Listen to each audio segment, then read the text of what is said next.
Hello, my dear viewers. How are you guys doing?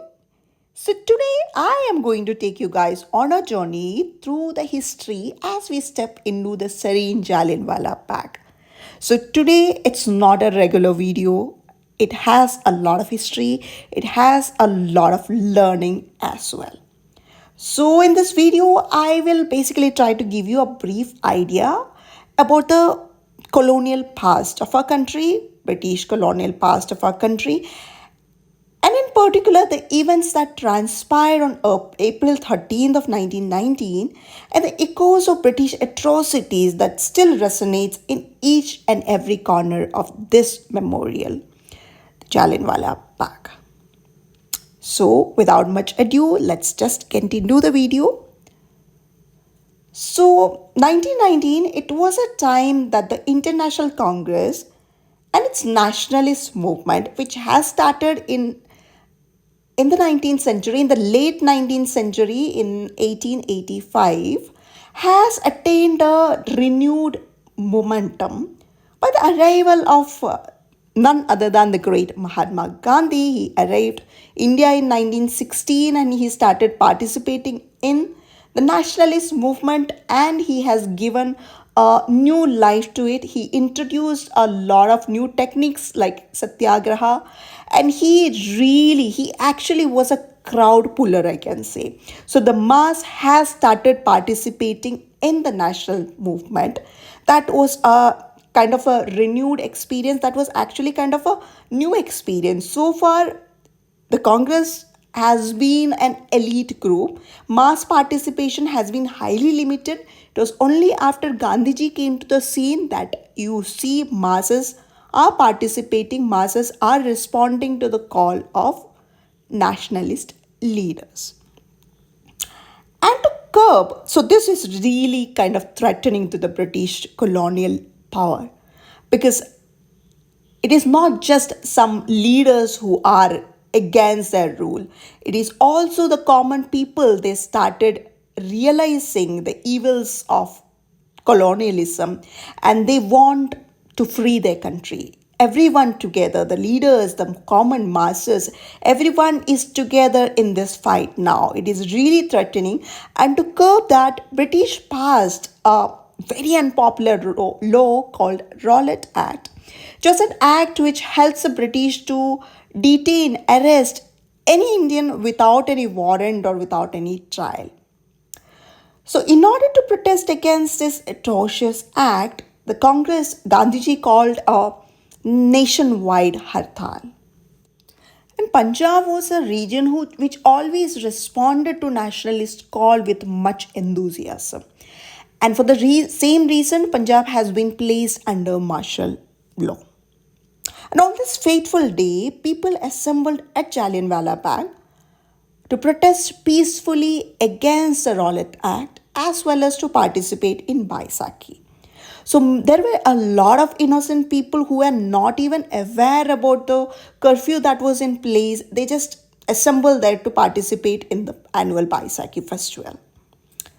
And at the heart of this tragic event is the brutal Brigadier General Dyer, who ordered his troop to open fire on this unarmed crowd without even giving them a warning or a chance to disperse. So these were the people who just wanted to protest in a peaceful way. They didn't want to take up arms or fight against the British. The consequences were catastrophic, as the garden just had one entrance which has been sealed by the troops, and this was surrounded by very high walls, so there was not even a single possibility for the people to really escape. So those who were present over there all lost their life. Actually, I mean, what kind of a person, what kind of a man can do such a dreadful massacre only because he had the power to do that? This still remains as the worst crime the British has ever committed in our country. Your heart literally wrecked seeing the bullet marks on the wall. Earlier in the videos, you can see that squares were marked on the wall, which were the actual bullet marks. The people lost their lives over here. You really feel angry that this happened to your predecessors, the sons of this soil, the people who wanted to stand united and to fight for the freedom that we take very lightly today. Each step that you take over here tells you a story of sacrifice, pain, and unwavering spirit of those who dare to dream of a free India. And what shattered me more is the response of average general public of Britain.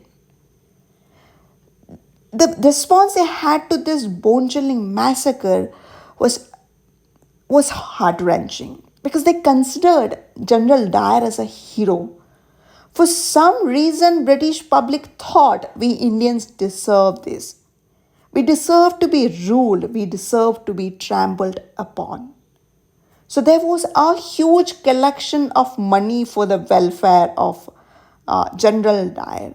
So there was some in Britain. They criticized the act of General Dyer, and a committee called Hunter Committee was formed to look into this heinous act. But again, it was a whitewash act. Nothing came out. There was no actual punishment for this guy. He came back to Britain. He had to leave his job. That was the only punishment he got. But he went back to Britain as a hero. He got a warm welcome and he had a kind of a nice, comfortable life afterwards. So these were the bullet markings I was talking about. It is all over the wall, even the compound wall, it is so full of them. Today, Jallianwala Bagh stands not just as a memorial, but also as a testimony to the resilience of this nation. The sacrifice of the people who assembled there on that fateful day forever will be etched in the collective memory of we Indians.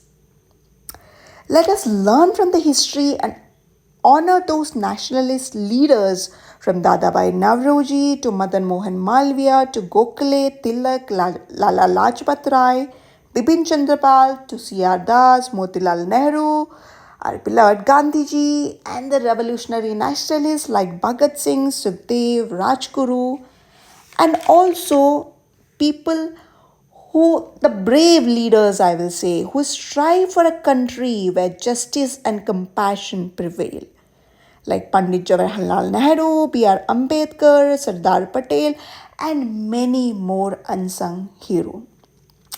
We were under British rule for over 200 years.